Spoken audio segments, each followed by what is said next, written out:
Ibu-ibu, bunda-bunda tercinta yang hadir lebih dari ini 300 orang lebih ya. Cuman yang jawab salamnya kan 30 orang gitu loh. Udah pada makan belum? Hah? Di rumah masing-masing. Lo karena mau di sini makan. Udah dikasih kue? Udah habis belum? Minta lagi sana. Kalau udah makan kue berarti udah ada tenaga. Biasa teriak-teriak manggil anak 3 kilo kedengar. Mengapa? Jawab salam saya kayak oga-oga. Ulang lagi boleh? Boleh? Assalamualaikum warahmatullahi wabarakatuh.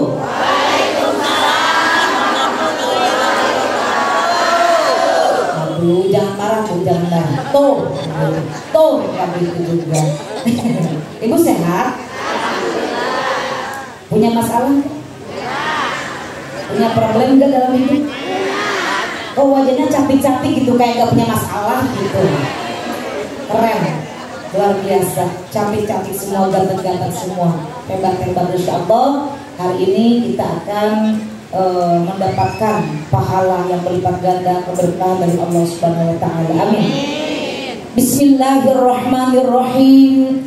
Alhamdulillahilladzi syarrafal anama bi sahibil maqamil a'la wa kammala su'uda bi akrami mauludin hawa syarafan wa fadla. Asyhadu an la ilaha illallah wahdahu la syarikalah wa asyhadu anna Muhammadan abduhu wa rasuluhu la nabiyya ba'dah. Rabbi shrah li sadri wa yassir li amri wahlul 'uqdatam min lisani yafqahu qawli wa ufawwidu amri ila Allah. Innallaha basirun bil ibad. Allahumma anfa'na bima 'allamtana wa 'allimna ma yanfa'una wa zidna ilma. Allahumma aftah abwabal khair wa abwabal barakah wa abwabal ni'mah wa abwabal rizqi wa abwabal ilmi wa abwabal sihah wa abwabal afiyah wa abwabal quwwah wa abwabal salamah fid din wad dunya wal akhirah bi rahmatika ya arhamar rahimin. Qala Allah Ta'ala fil Qur'anil Karim, a'udzu billahi minasy syaithanir rajim. Bismillahirrahmanirrahim.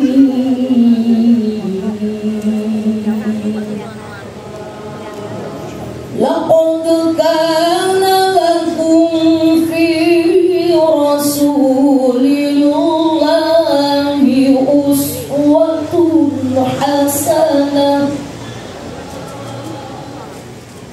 uswatun hasanatun liman kana yarjullah liman kana yarjullah wal yawmal akhir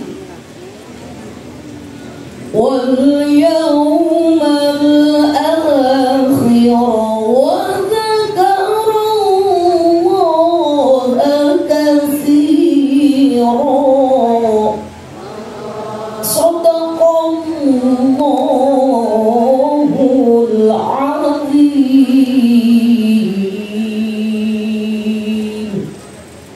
قال النبي صلى الله عليه وسلم innama bu'ithu liutammima makarimal akhlaq.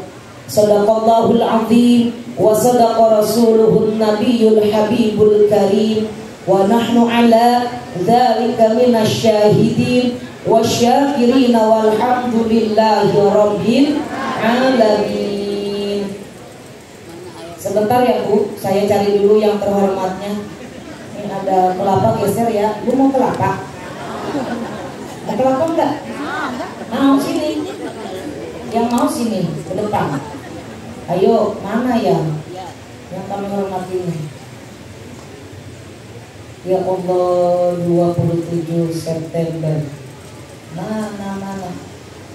Pak Sapari mana Pak Agus? Yang kami hormatinya mana ya? Ibu,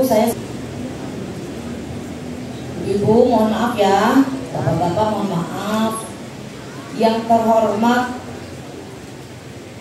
Ayahanda Bapak Hilman Pribadi SPD MM, yang kami hormati Kepala Sekolah Bunda Evi Afifah SKM MPD, waduh banyak banget.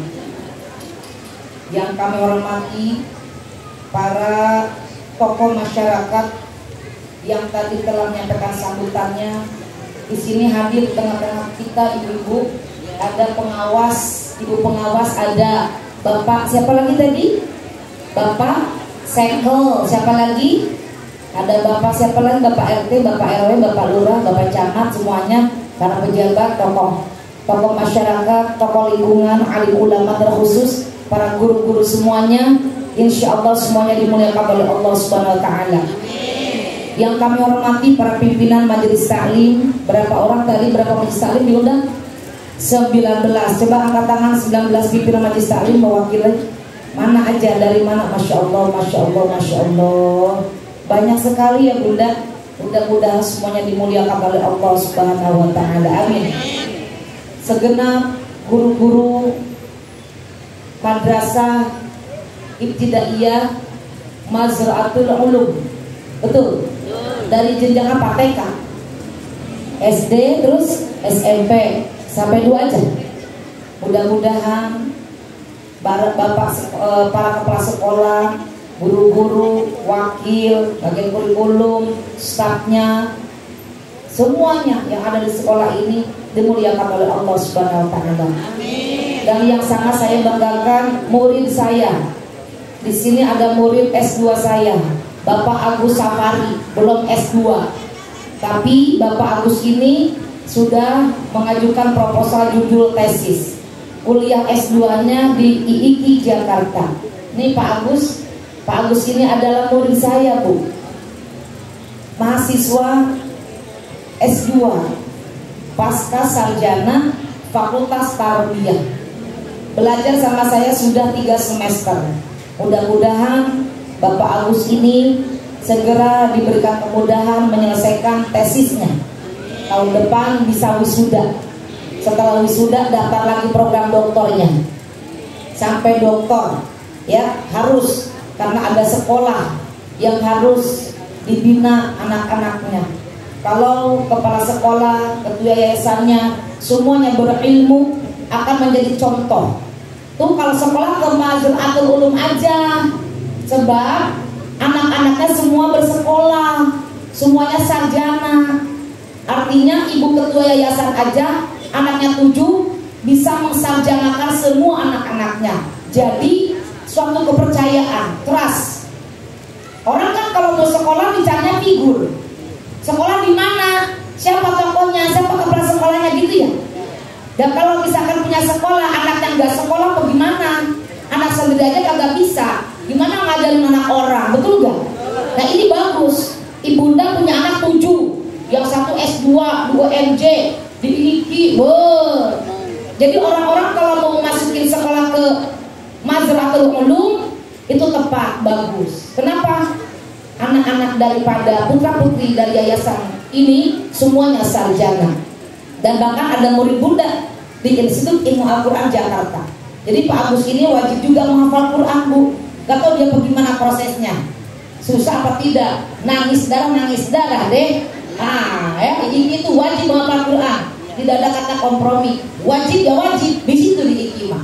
Ya Allah Bunda tercinta, mudah-mudahan kita semuanya memiliki putra-putri yang soleh dan solihah, memiliki anak-anak yang cerdas, anak-anak yang dimuliakan oleh Allah, anak-anak yang disukseskan oleh Allah, sukses di dunia, sukses di akhirat. Karena hakikatnya kesuksesan itu adalah izin Allah, bukan karena kehebatan manusia semata. Betul?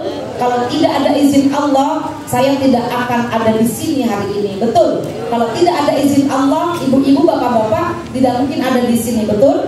Untuk itu mari sama-sama kita membacakan dulu Al-Fatihah. Kita ucapkan terima kasih kepada Allah. Semoga Allah berikan kepada kita umur panjang, berikan kita kesehatan lahir dan batin.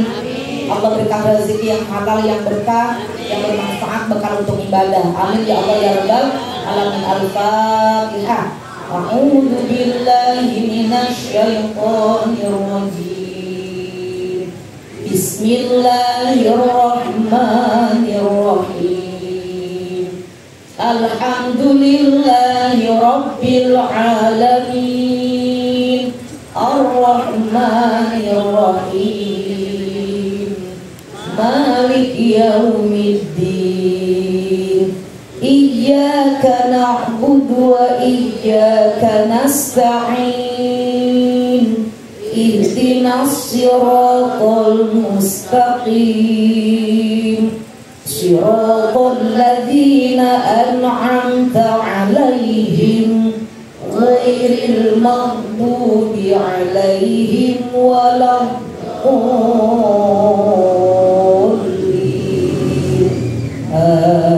Amin. Rabbighfir lana wa liwalidina wa li jami'il muslimina. Amin.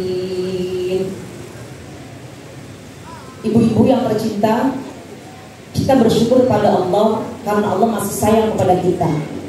Tandanya Allah sayang sama kita, hari ini Allah masih berikan kepada kita nikmat hidup. Karena belum tentu tahun depan kita masih hidup, belum tentu tahun depan kita masih duduk bersimpu di hadapan Allah di tempat yang mulia ini. Namanya umur rahasia Allah. Pulang dari sini, siapa yang punya garansi kita masih hidup? Asal apakah kita masih bisa sholat asar? Malam nanti apakah kita masih hidup? Gak ada yang tahu. Makanya selagi kita diberikan kesempatan hidup, manfaatkan sisa umur kita ini dengan ibadah. Dimana ada maulidan, terus kita tempuh. Gak peduli panas, gak peduli hujan, gak peduli jauh. Yang penting kalau ada maulidan, ada pengajian, ada kajian-kajian. Di usia kita ini terkadang kita udah sulit lagi belajar seperti anak-anak di sekolah ini. Umur kita udah 17 tahun ke atas. Udah gak bisa lagi kita nulis pakai komputer, gak bisa lagi ujian tengah semester, gak bisa. Menuntut ilmu wajib. Kalau kita masih ada nyawa, wajib menuntut ilmu. Kalau udah meninggal dunia, baru stop menuntut ilmu. Menuntut ilmu itu gak berhenti kalau kita udah menikah. Stop, gak ada ceritanya, gak ada habisnya. Menuntut ilmu selesai setelah punya anak, gak ada, mana habisnya, gak ada. Ada juga menuntut ilmu sejak dalam kandungan ibumu sampai masuk lubang kubur. Makanya kita kan belum masuk lubang kubur. Berarti kewajiban menuntut ilmu masih tertuju kepada individu kita masing-masing. Tapi bagaimana caranya? Itu tergantung usia kita. Udah paling bener ngaji di usia kita kayak begini. Duduk, deprok, melotot, ngunyah. Duduk, deprok, melotot, ngunyah. Pulang-pulang gak tahu kemana. Ya aja, gak usah dipikirin. Yang penting itu jadi orang baik. Udah, jadi orang bener, jadi orang baik, jadi orang jujur, jadi orang cerdas, mengatur waktu untuk suami ada. Utamakan suami, jangan sampai mulu dan kemana-mana suami terbengkalai. Apa itu terbengkalai? Bu mau kemana bu? Bu mau kemana? Maulidan. Ya Allah ibu, dari subuh udah nyari baju. Baju ada 5 lemari, seragam ada 70. Pakai yang mana ya? Pusing sendiri. Dapat baju, jilbabnya yang mana ya? Dicocok-cocokin. Dapat baju, dapat jilbab, brosnya yang mana ya? Ada 73 bros, yang mana mau dipakai? Pakai 6 biji buat mudah boleh? Boleh, asal pede. 1, 2, 3, 4, 5, 6, 7, 8. Pakai semuanya, asal pede. Oh, biarin, boleh. Saya mau lidah. Ah, boleh. Betul tidak?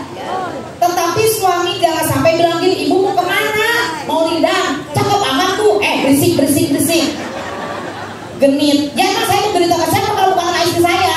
Begitu kan? Emang saya perlu genit sama orang lain? Enggak kan? Kata bapak, ibu, kenapa ibu kalau di rumah?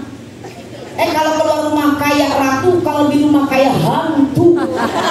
Itu namanya suami terbengkalai itu. Hati-hati. Bagus, rapi, wangi keluar. Kira suami sisa dari luar. Ibu kesini ngaji, bilang dulu sama suaminya.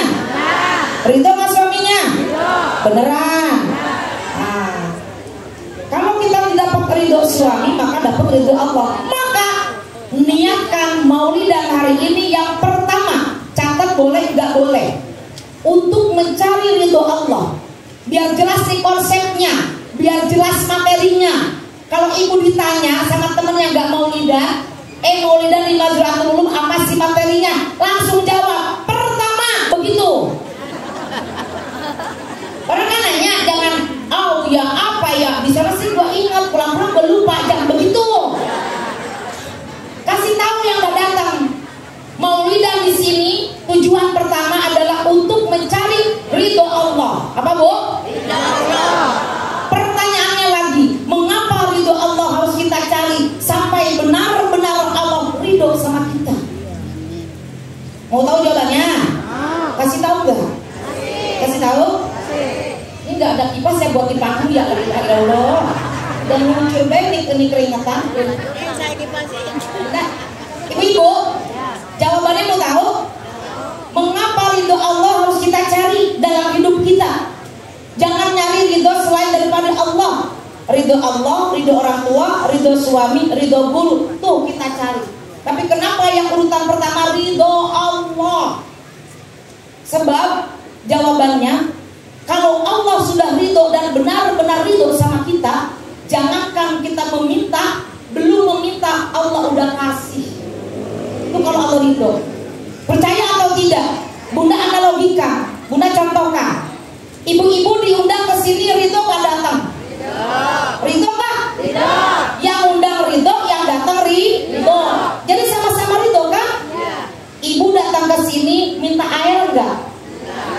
Minta snack gak? Tapi dikasih snack gak? Minta gak? Tapi dikasih?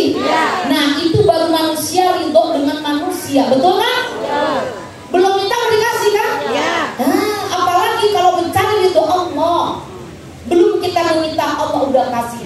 Belum kita minta melihat, Allah udah kasih penglihatan. Belum kita minta mendengar, Allah sudah kasih pendengaran. Belum kita minta kita bisa bicara, Allah sudah kasih lidah kita lancar bicara. Belum kita bergerak, Allah sudah kasih kita bisa bergerak. Belum kita pengen melangkah, Allah sudah kasih modal kita kaki untuk melangkah. Betul? Betul. Belum kita hidup, Allah sudah hidupkan kita. Maka tidak ada lain, tugas kita adalah bersyukur. Nganuhun ngecek sundakan. Ibu sering gak bersyukur sama Allah? Benar? Kaki sedikit sakit, bersyukur atau gerutu? Bohong. Jangan bohong. Kaki ngilu. Alhamdulillah ya Allah, kaki ngilu sakit begitu apa? Ya kaki ya Allah. Yang mana yang ibu ucapkan? Menggerutu atau ya Allah terima kasih Allah, alhamdulillah ya Allah, ya Allah terima kasih. Terima kasih atau ini kaki ya. La ilaha illallah, kalau ada batok saya beli batok deh. Batok apa? Batok tempur kaki. Sakit dah ya Allah. Pukul-pukul. Pernah begitu? Nah hati-hati itu pukul nikmat. Berjalannya kita sejak umur 2 tahun sampai sekarang, kita berapa miliar langkah yang sudah kita langkahkan, tak kemana, kayak kemana. Baru sakit sedikit, jangan dipukul-pukul tuh kaki. Kalau kaki bisa ngomong, betul nggak bu? Yuk sekarang kita berterima kasih sama Allah, jangan sampai kita kufur nikmat. Wa in ta'adzana rabbukum la in syakartum la azidannakum wa la in kafartum inna adzabi lasyadid. Ibu kita pegang detak jantung, mesti berdetak ke jantungnya. Ibu masih hidup? Pegang detak jantungnya. Deg-degan kan? Hati-hati. Ya, ikuti saya. berterima kasih sama Allah, kita berterima kasih dengan cara kita. Yuk, Bismillahirrahmanirrahim. Ya Allah, Ya Rahman, Ya Rahim. Terima kasih ya Allah, jantung ini masih berdetak, karena kelak jantung ini akan berhenti mendadak. Allah, Allah, Allah, Allah, Allah, Allah, Allah. Ibu di mana letak hati, liver, pegang hatinya. Ya Allah, ayo. Terima kasih. Alhamdulillah, hati ini masih sehat. Mohon kepadamu, ya Allah, peliharalah hati ini, jauhkanlah hati ini dari sifat sombong, ujub, riya, takabur, iri, dengki, hasad, hasud, zalim, dendam kepada orang lain. Ya Allah, mohon hati ini diberikan kesabaran, ikhlas, ridho, tawakal, syukur, memaafkan, qanaah, tawadhu, istiqomah, bersyukuri Allah. Alhamdulillah hati ini masih sehat. Pegang lututnya. Saya coba, saya pegang lutut, ibu pegang lutut. Yo, pegang kepalanya.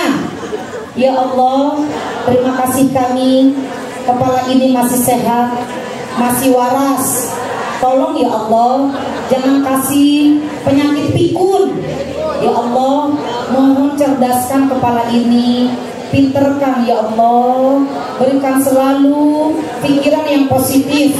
Ya Allah, jangan sampai ada sakit di kepala ini, pecah pembuluh darah, apalagi jatuh. Ya Allah, jangan kasih stroke ya Allah. Allah, Allah, Allah, Allah, Allah, Allah, Allah. Pegang tangannya. Ya Allah, alhamdulillah tangan ini masih bisa bergerak. Perihalalah ya Allah tangan ini untuk menggerakkan dalam kebaikan. Ya Allah, berikan kami ketentuan takdir kami di akhirat, agar buku catatan kebaikan kami terima di tangan kanan. Amin ya Allah. Pegang matanya. Ya Allah, terima kasih sampai hari ini mata ini masih bisa melihat. Mohon padamu ya Allah, perlihatkanlah mata ini untuk melihat yang baik-baik saja. Hindari ya Allah mata ini melihat aib orang. Hindari ya Allah mata ini melihat kekurangan orang, kelemahan orang, kesalahan orang. Ya Allah, pegang kupingnya. Ya Allah, alhamdulillah, terima kasih kuping ini masih bisa mendengar. Mohon padamu ya Allah, perdengarkanlah kuping ini kepada pendengaran yang baik-baik saja. Jauhkan ya Allah kuping ini mendengar gibah, fitnah, maksiat, perkataan yang tidak baik. Perutnya pegang ya Allah, terima kasih perut ini masih sehat. Semoga yang kami makan masuk ke perut ini makanan yang halal, yang thayyibah, harta yang betul-betul bersih ya Allah. Pegang kakinya tuh. Itu baru tuh, lutut kan? Pegang tuh. Ya Allah, terima kasih. Kaki ini masih sehat, masih bisa berjalan, masih bisa bergerak. Mohon ya Allah, langkahkan kaki ini ke tempat ibadah. Jauhkan ya Allah kaki ini berjalan ke tempat maksiat. Sehatkan semuanya ya Allah, ujung rambut sampai ujung kaki, langkahkan terus ke tempat ibadah. Amin ya Allah. Ibu sering gak berterima kasih pada Allah kayak gini? Satu-satu diterima kasihin. Apalagi kalau setiap organ tubuh kita dikasih Al-Fatihah. Mata Al-Fatihah, dua Al-Fatihah. Kepala satu, kuping dua Al-Fatihah. Hidung bisa menghirup udara, kasih Al-Fatihah. Jantung dibacakan Al-Fatihah. Hati tangan 2, kaki 2, perut ada apa isi perut? Ada di sini usus, ada empedu, ada ginjal. Betul tidak? Ada rahim, betul? Ada darah mengalir. Allahu Akbar. Pernah nggak ibu semua di Al-Fatihahin anggota tubuh kita? Pernah? Angkat tangan yang pernah. Benar pernah. Benar, nggak bohong. Benar, alhamdulillah. Yang lain berarti banyak yang nggak pernah. Baru hari ini. Alhamdulillah. Pulang pengajian praktekkan. Minimal seminggu sekali kita terima kasih. Kenapa sih badan tuh sakit-sakit terus? Pikir, pernah nggak terima kasih? Mana yang sakit gigi, pernah nggak terima kasih sama gigi? Ya Allah, atas izinmu, ini gigi sehat. Gila sakit marah-marah. Sehatnya berapa lama? Pernah nggak terima kasih gigi? Pikir, ngaji, mengkaji diri. Mari kita berpikir, introspeksi di hadapan Allah, agar kita jangan jadi hamba Allah yang kufur nikmat. Itu sepele loh. Betul gak? Sepele, tapi bermanfaat. Coba dibacakan Al-Fatihah kalau lagi sakit, sembuh. Jangan baru sakit gerutu, baru sakit nyalahin Allah. Gak boleh. Bersyukur dulu, alhamdulillah dikasih sakit. Paham sampai sini? Pulang-pulang mau terima kasih kayak gitu nggak? Doain. Oh gitu nggak? Ini ilmu. Kalau belum pernah silakan diamalkan. Gak diamalkan terserah. Yang penting saya sudah kasih ilmunya supaya kita sehat semua. Jadilah orang yang betul-betul hamba selalu bersyukur kepada Allah. Kenapa? Karena dalam Al-Quran ada 3 kalimat yang selalu bergandeng, Bu. Tidak bisa dipisahkan. Satu, ayatnya apa? Kalimatnya apa? Atiullaha wa atiur rasul. Allah berfirman, taatlah kepadaku dan taatlah kepada Rasulullah. Betul? Allah tidak mau kita taat hanya kepada Allah, tapi kita tidak taat kepada Rasulullah. Atau sebaliknya, kita hanya taat kepada Rasulullah, cinta kepada Rasulullah, tapi nggak taat sama Allah. Nggak bagus. Allah maunya taat kepada Allah dan kepada Rasulullah. Yang kedua, ayat yang selalu bergandeng, aqimus shalah, pasti depannya wa atuz zakah. Betul nggak? Dirikanlah sholat. Tetapi kalimat berikutnya, dan tunaikanlah zakat. Apa artinya? Maknanya apa? Allah tidak mau kita mementingkan Allah aja, tapi kita tidak melihat saudara yang sedang kesusahan, anak yatim, fakir miskin, orang yang perlu kita tolong. Ada rezeki, bagi. Terima rezeki, kasih. Terima rezeki, bagi. Terima rezeki, kasih. Betul? Alladzina yunfiquna fis-sarra'i wad-dharra. Berbagi itu, bersedekah itu, jangan nunggu kaya. Di waktu sempit bersedekah, di waktu luang bersedekah. Itu perintah Allah. Makanya Allah tidak mau kita mementingkan Allah aja, tapi kepentingan umat yang lain, saudara kita, tetangga kita, anak yatim, tidak kita perhatikan. Betul? Dan yang ketiga, anishkurli, pasti di depannya wali walidai, bersyukurlah kepadaku, kata Allah. Bagaimana cara metode kita bersyukur? Minimal kayak tadi, ya, terima kasih Allah, ini mata masih bisa melihat. Bayangkan kalau kita kena insiden sepele, anak kita lagi belajar berdua, berisik, bercanda, kita bilang jangan bercanda, lagi megang pensil, habis dirawat runcing, cecos kesini. Ya Allah, berdarah mata kita, cos, kena anak kita lagi main bercanda, kita mau bilang jangan bercanda, tengah-tengahnya tangannya ke sini. Ke dokter ahli mata, berapa mata kecolok sama pensil harus diobati. Ibu, ini retinanya rusak. Wah, ibu ini harus dioperasi. Berapa harga operasi mata? Cuman 450 juta. Cuman operasinya, jasa operasi mata 450 juta. Cuma kecolok sama pensil. Sedangkan lama kita bisa melihat. Gak pernah kita bersyukur, ya Allah, terima kasih ini mata masih bisa melihat, ya Allah.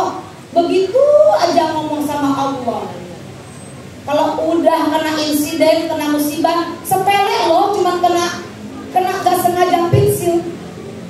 Belum obatnya, belum kamarnya, betul?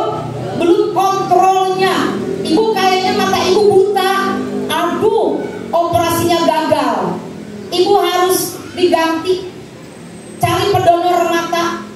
Emang ada yang donorin mata? Ada, tapi sebetulnya bukan donor sih, dijual. Berapa harga mata?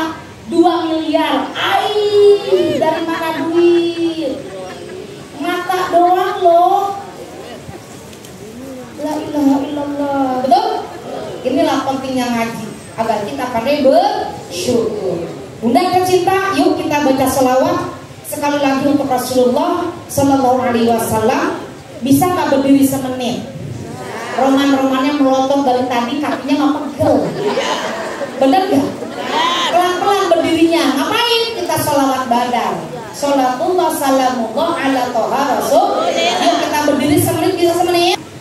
Goyang-goyang yang menimbulkan syahwat itu haram, betul? Tapi kalau hadro, robana, marawis, ya, irama sholawat, saya tidak ikut mengharamkan. Karena itu adalah akan menimbulkan rasa semangat dalam bersolawat, betul tidak? Oke, yang kedua, ibu, tujuan kita maulidan adalah untuk meningkatkan iman dan takwa kepada Allah. Biar jelas ya. Yang kedua apa bu tujuan kita maulid? Untuk meningkatkan iman dan takwa kepada Allah. Pertanyaannya, kenapa iman itu harus selalu kita tingkatkan? Ada yang tahu tidak? Ayo, kenapa iman itu harus selalu kita tingkatkan? Karena jawabannya, secara keilmuan, ibu pernah mendengar gak kata-kata al-imanu yazid wa yanqus? Apa artinya? Iman itu kadang-kadang naik, kadang-kadang turun. Kurang kencang? Kaget? Lah ilokan amat saya ngomong naik. Iman itu kadang-kadang naik, kadang-kadang turun. Ya kan gak lucu. Kalau mau naik ya naikin suaranya, betul?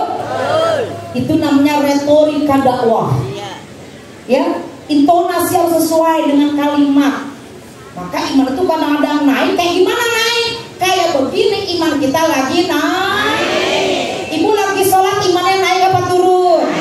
Ibu lagi membaca ayat suci Al-Quran, imannya naik apa turun? Ibu sedang mengerjakan puasa, imannya naik apa turun? Ibu bersedekah, imannya naik apa turun?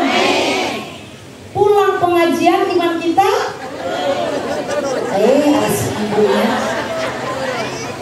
Pulang pengajian iman kita naik. Atau ibu kan saya pulang ke UIN, cik, atau girang-girangan hati saya naik gitu. Walaupun ibu pulang-pulang gak tahu naik, gak tahu turun. Saya bertanya, mas saya kan capek dari jalan dari Ciputat kan. Pulang pengajian iman kita naik apa turun? Nah, begini baru cerdas. Saya paling demen kalau sedang tausiah jamaahnya cerdas seperti ibu-ibu. Tepuk tangan buat ibu-ibu. Ibu sadar tidak sadar, dari tadi saya bertanya, ibu menjawab. Ibu mau tahu kenapa saya pakai metode seperti ini? Karena saya ingin mengasah otak ibu-ibu supaya terus cerdas. Saya nanya, ibu jawab, nanya jawab, nanya jawab. Itu melatih otak, bu. Sadar atau tidak sadar, ini nanya mulu, nanya mulu. Saya lagi terapi otak ibu supaya nggak cepat bingung. Kalau saya nanya jawab, udah kenceng jawabannya salah, biarin amat, gak usah pikirin. Dulu saya pakai TV hitam putih zaman dulu. Ada namanya Patinosidin. Itu Patinosidin acaranya setiap hari Minggu. Ngapain? Ini foto, ini gambar dari Doni dari Kalimantan. Oh, yang digambar apa? Apa penilaiannya? Bagus nih Doni ya. Gambar berikutnya Rini dari Yogyakarta. Ini gambarnya apa nih? Gelap.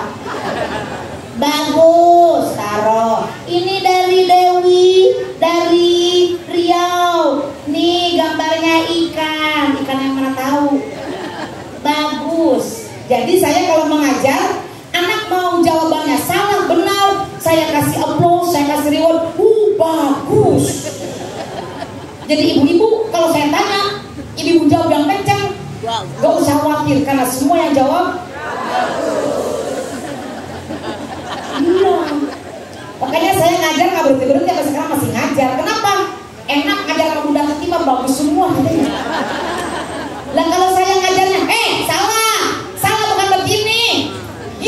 Salah ada Gak mungkin punya murid, bener gak? Lagi belajar ngaji, bocah udah keringatan, baru Iqra 5. Walaqad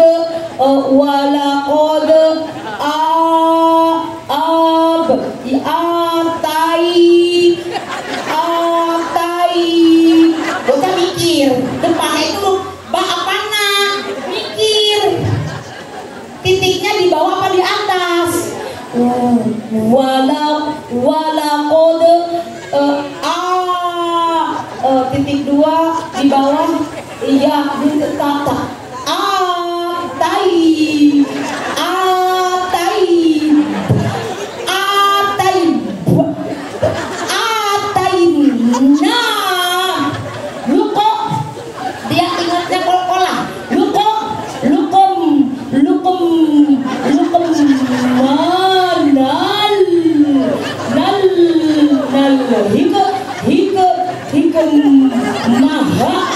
ada di mata tai di sini mata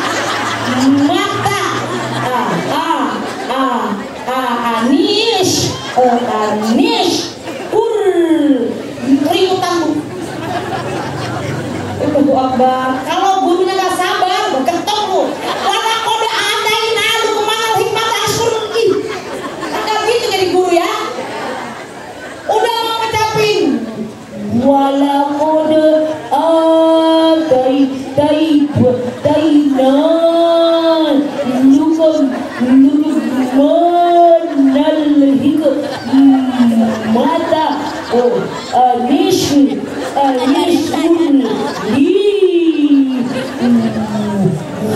wali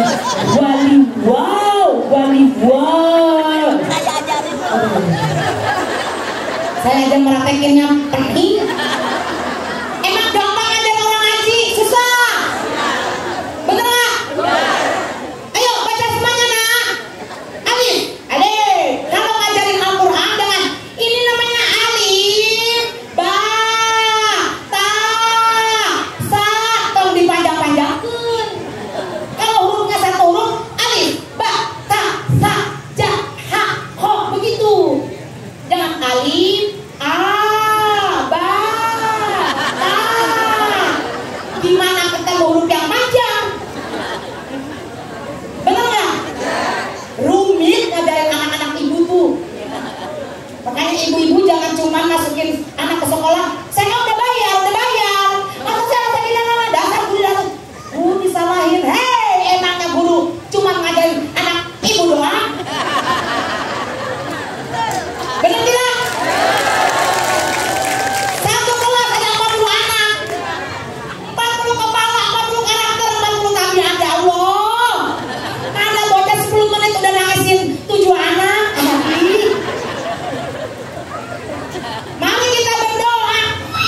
Ibu boleh. Kenapa Dewi ya? Aku ditonjok sama si Dori. Baru mau memulai, mari kita baca doa sebelum belajar. Apalagi, kenapa Ira kenapa? Si Dodi cupin. Belum 10 menit, udah 7 anak sakit sama si Dodi. La ilaha illallah. Itu emaknya kenapa? Ada apa dengan si Dodi? Dipanggil Dodi, sini saya ganteng dulu. Kenapa? Dodi, anak bu guru, pintar. Kenapa itu? Teman-teman dicubit, ditendang, dinangisin. Aku aja bilang begitu sama mama aku. Karena sedikit aku pada cubit sama mama. Mama nyubit, bapak nyubit. Bapak nyubit, kakak nyubit. Semua serumah nyubitin aku. Jadi kalau aku di kelas ada yang nakal sama aku, gak boleh punya pensil, aku cubit. Mama aku begitu. Nyuruh gurunya, anak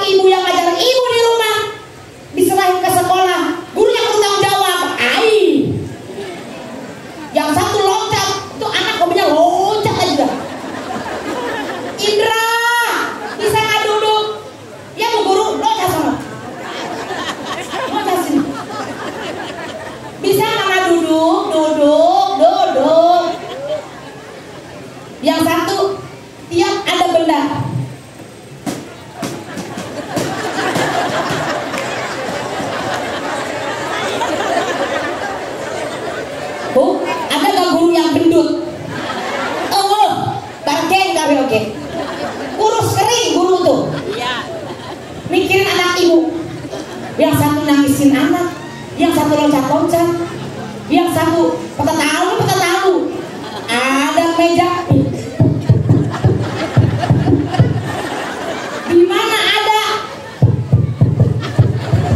Yang satu joget,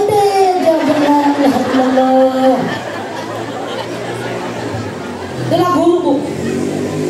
Belum itu mikirin karakter, belum lagi mikirin anak-anak ada yang nggak mau nulis. Aku mah nggak mau nulis, Bu Guru. Hei, mak kamu marahin ibu. Kamu yang nggak nulis juga dimarahin. Yang disalahin ibu yang nulis tong, sini tong, ibu ajarin. Angka 1. Yang nulis Bu Gurunya tangannya, anaknya dia begini. Bener gak Guru? Bu Guru bener gak begitu? Kok tahu Bunda Tuti lah saya guru. Apa yang belum saya ajarin? Semua aja yang udah saya ngajar. Ngajar TPA udah 17 tahun. Ngajar TK, ngajar SD, ngajar SMP, ngajar STM, ngajar SMA udah. Sekarang ngajar mahasiswa 14 tahun. Ngajar ibu-ibu udah, jadi tahu. Makanya ibu-ibu kalau nyekolahin anak jangan minta terlalu banyak, nuntut banyak sama sekolah, sama guru untuk mencetak anak ibu jadi anak terbaik versi ibu. Paham? Harus ada kerjasama sinergi orang tua dan guru. Zaman dulu Bu, saya di kelas kalau kita ngobrol, guru lagi nerangin matematika di papan tulis, kedengaran ngobrol. Itu penghapus kan segi 4 ya, ada busanya kan, ini kan dari kayu ya, ini lagi nulis ya, terang kena jidat, kagak masuk penjara tuh guru. Sekarang bocah diomelin, kamu ya pulang anaknya, ibu aku diomelin Bu Guru. Kenapa? Aku kan lagi belajar ketiduran. Terus Bapak Guru bilang kemerdekaan Republik Indonesia, nerangin Agustusan. Terus kemudian aku tidur pas jelasin proklamasi kami bangsa Indonesia dengan ini, gitu kan. Ujung-ujungnya saya tidur, terus saya dibangunin, ayo coba siapa yang bikin teks proklamasi. Saya bilang gak tahu, bukan saya.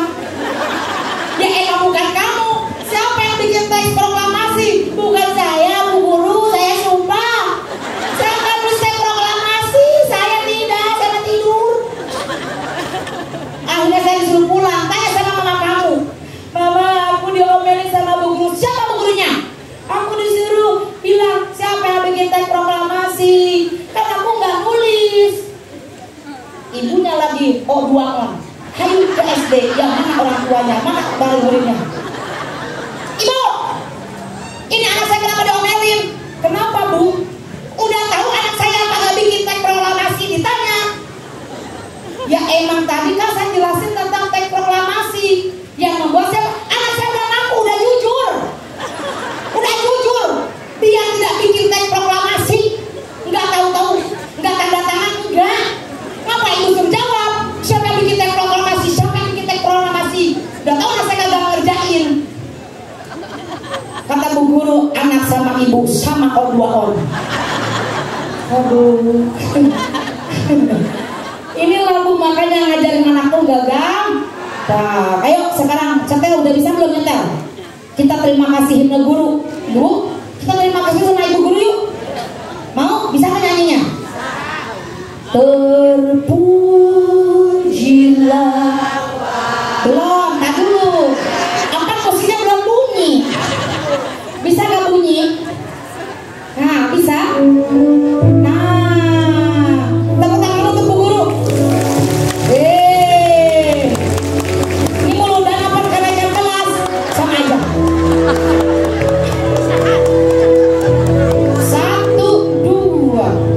Terpujilah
Ya udah saya bahas juga.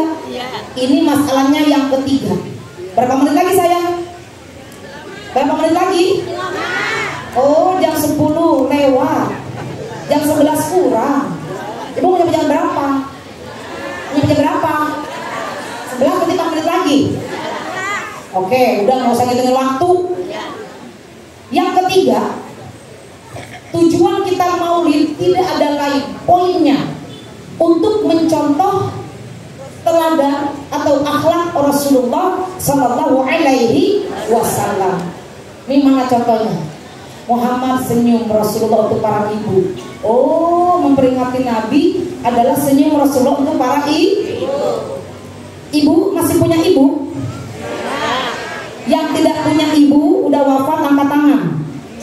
Oh, gening loba. Kita baca doa Allahumma fir laha warhamha wa'afiha wa'fu anha waj'al li jannatan maswaha. Allahumma fir lahu warhamhu wa'afihi wa'fu anhu waj'al li jannatan maswahu. Allahumma fir lahu warhamhu wa'afihi wa'fu anhu waj'al li jannatan maswahu. Senyum untuk ibu. Ada ibu-ibu yang senyum karena melahirkan anaknya lahir dengan sempurna. Dari mengandung, melahirkan, menyusui, ibu 3 derajatnya. Bapak tidak bisa mengandung, tidak bisa melahirkan, tidak bisa menyusui. Aneh kalau ada bapak hamil. Aneh kalau bapak bisa menyusui, melahirkan. Bagaimana ceritanya? Orang udah begitu dari Allahnya, yang mengandung, melahirkan, menyusui ibu. Tapi fenomena akhlak bobrok hancur di akhir zaman. Belum lama bulan Juli ada informasi di media sosial, anak pakai jilbab, dorong pakai kursi roda, nganterin ibunya, dikasih ke panti jompo, tanda tangan di atas materai dengan PD-nya. Tolong kalau ibu saya meninggal dunia, anak semua tidak usah dikasih tahu. Akhlak baik apa akhlak buruk? Mau nggak punya anak yang begitu? Perlakukan anak kita dengan penuh kasih sayang. Kita tidak tahu ada masalah apa. Kok bisa ibunya yang mengandung, melahirkan, merawat, membesarkan, mendoakan, mendidik, ayahnya kerja, kaki jadi kepala, kepala jadi kaki, udah gede ibunya dibuang. Naudzubillahimin. Ada lagi fenomena. Itu ada kakak berebut merawat ibu sampai diajukan ke kantor polisi, ke pengadilan. Anaknya 4, ibunya 1, berebut anak-anak yang 4, pengen saya yang rawat ibu. Kata anak pertama, ibu urusan saya. Kata anak kedua, abang sibuk, ibu urusan saya. Kata anak ketiga, gak ada, dua-duanya pada sibuk, saya yang berhak ngurus ibu. Kata yang botol, yang paling bener saya, nomor 4, ngurus ibu. Berantem berempat gara-gara pengen ngurus ibu. Hayu kalau gitu ke pengadilan, hayu ke pengadilan semuanya berempat. Dikocok sama hakim. Siapa yang berhak merawat ibu? Masya Allah, mau nggak gitu bu? Mau nggak? Mau nggak direbutin sama anak, dirawat, mau nggak? Bagaimana itu pola didik ibu kepada anak? Masya Allah. Belum lama bu, setelah ada fenomena itu, saya syuting sama Ustaz Maulana, sama Ustaz Syam di Ciracas. Ngapain? Aduh, nyambung. Baru fenomena 3 hari, booming viral, anak nganterin ibu ke panti jompo, tanda tangan, tidak mau tahu ibunya meninggal. Satu sisi saya syuting di panti sosial, karena judulnya tentang ibu, tentang ibu, saya bahas tentang ibu. Ibu saya syuting dengan Ustaz Syam, Ustaz Maulana di panti sosial. Ada 297 bapak-bapak, ibu-ibu yang sudah lansia, udah kakek-kakek, nenek-nenek, hampir 300 kurang 3. Siapa yang mau ke sono nambahin? Siapa mau genapin sampai 300 mau? Nah. Itu panti sosial beda dengan panti jompo. Kalau panti jompo dianterin anaknya, ada yang bayar, ada yang enggak.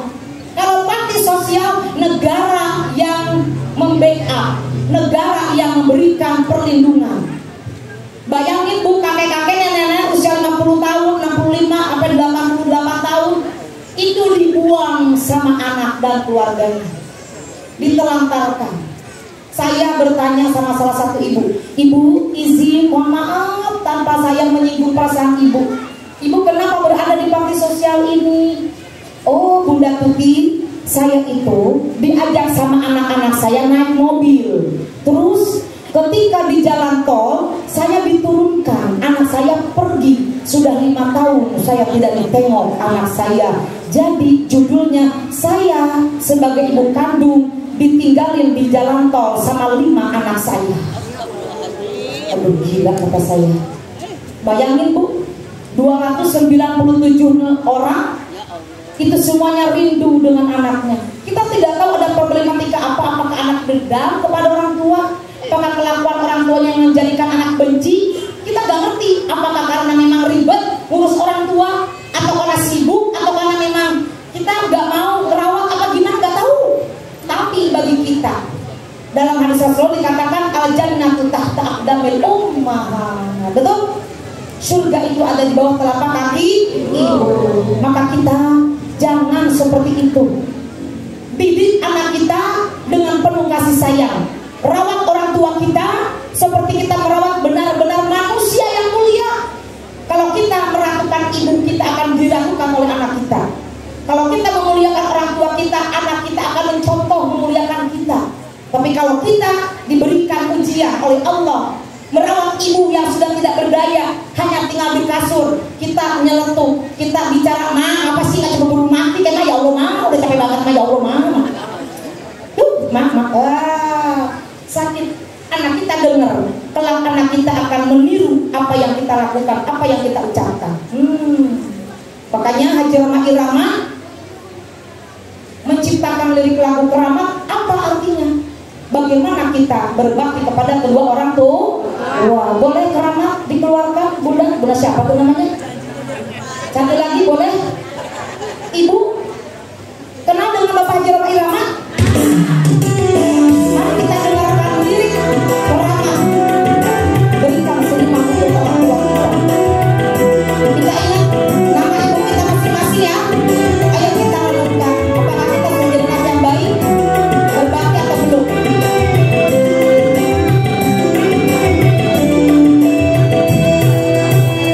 Manusia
tahun depan panggil saya lagi. Oke? Intinya closing statement saya, kesimpulannya, bagaimana kita agar bisa membuat ibu kita tersenyum, itu pertanyaannya dan PR buat kita. Satu, ibu dalam surah Al-Isra ayat 23 Allah sudah menjelaskan, Bismillahirrahmanirrahim, wa qadha rabbuka alla ta'budu illa iyyah wa bil walidaini ihsana. Masya Allah. Satu, catat surah Al-Isra ayat 23, di rumah buka artinya apa? Ada lagi Allah memerintahkan dalam surah Luqman, Bismillahirrahmanirrahim, wa wassaynal insana biwalidayhi hamalathu ummuhu wahnan ala wahnin wa fisaluhu fi amain an ishkurli wa liwalidayka ilayyal masir. Ternyata ibu menghormati orang tua itu merupakan perintah dari Allah. Berbakti kepada orang tua adalah merupakan perintah dari Allah. Maka kita ajarkan anak-anak kita sesuai dengan kurikulum pendidikan. Dalam Al-Quran, ibu lihat surah Luqman ayat 12 sampai 19, ada tawaran Allah 10 cara mendidik anak sesuai dengan Rasulullah. Kalau pengen punya anak yang soleh dan solehah, ikuti petunjuk Al-Quran. Yang pertama, ajarkan anak pandai bersyukur, karena syukur adalah perintah Allah, perintah Rasulullah. Yang kedua, ajarkan anak itu jangan musyrik, menduakan Allah. Artinya kita menanamkan keimanan kepada anak-anak kita. Dan di Mazra'atul Ulum udah pasti anak diajarkan tentang pendidikan agama, pendidikan keimanan. Yang ketiga, ajarkan anak berbakti kepada kedua orang tua. Sebelum anak berbakti kepada kita, kitanya dulu yang mencontohkan berbakti kepada kedua orang tua. Sebab anak adalah peniru ulu, akan meniru, akan melihat, akan melakukan apa yang dilakukan oleh orang tuanya kepada neneknya. Betul? Ajarkan anak kita itu berlaku salahun santun. Apa ini? Kenapa ini begini? Tun. Kalau kita berlaku santun, tutur kata kita kepada orang tua baik, anak akan meniru. Walau kelak misalkan ada anak baru mu'alaf, orang tuanya minta balik menjadi non muslim, anak tetap menolak, ibu, bapak, maaf, saya sudah berkeyakinan Islam, tetap harus menolak, diajak masuk agamanya yang dulu dengan perkataan yang baik. Ajarkan anak terus berbuat baik walau sebiji dzarrah. Contohkan kita, ajarkan anak, contohkan anak sholat tepat waktu. Ajarkan anak hidup kesederhanaan. Jangan lihat siapa saya. Kamu tenang aja nak, bapak kamu tuh tokoh di sini, mencret. Udah nggak jadi tokoh, nggak jadi siapa-siapa. Orang nggak ada yang hormat. Jangan tonjolkan siapa diri kita. Nah, jangan takut, bapak nih, bapak gak ada, bapaknya udah meninggal dunia, anaknya semuanya gak ada yang hormatin. Betul tidak? Tapi kalau orang tua mendidik, kalau mau dihormatin terus menerus, kehormatan, ilmu tidak bisa diwariskan, harta bisa diwariskan, tapi ilmu tidak bisa diwariskan. Bagaimana agar terus warisan berkelanjutan? Ajarkan anak ilmu, berikan ilmu. Usahakan segimanapun kita susahnya, anak dorong, terus berikan motivasi.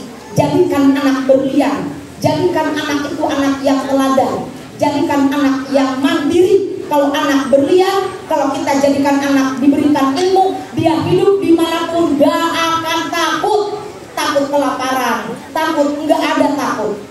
Karena ada modal ilmu. Ilmu adalah pembuka jendela dunia. Dimanapun berlian, dilempar, sekalipun di tong sampah, di got sekalian, berlian akan menyinarkan kilauan cahayanya. Betul?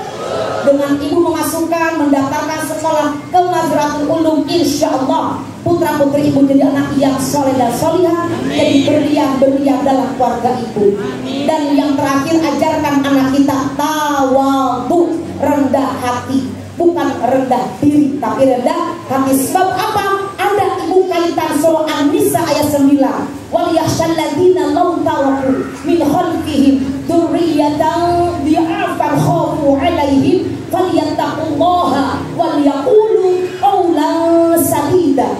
Allah menegur kepada kita, mengingatkan, dan hendaklah kita merasa khawatir meninggalkan anak dalam keadaan lemah. Artinya begini, jangan sampai kita meninggal dunia anak kita sengsara. Itu maksudnya. Maka kita selagi hidup jangan ninggalin anak bodoh, jangan ninggalin anak gak bisa punya skill, punya ilmu. Lemah apa? Satu, jangan meninggalkan anak kalau kita meninggal dunia lemah iman, lemah ilmu pengetahuan, lemah ekonomi, lemah kesehatan, lemah lingkungan, lemah figur. Karena itulah bekali anak kita dengan ilmu pengetahuan. Ini yang dapat saya sampaikan agar kita kelak kalau wafat bisa tersenyum melihat anak-anak kita membanggakan hidupnya di dunia dan di akhirat. Tapi kalau ada anak-anak kita yang belum sukses, jangan pernah membanding-bandingkan dan menyepelekan anak kita. Bisa jadi justru anak yang tidak sukses, yang belum sukses, dialah yang akan merawat kita. Wallahul muwaffiq ila aqwamit thoriq. Terima kasih. Mohon maaf lahir dan batin. Assalamualaikum warahmatullahi wabarakatuh.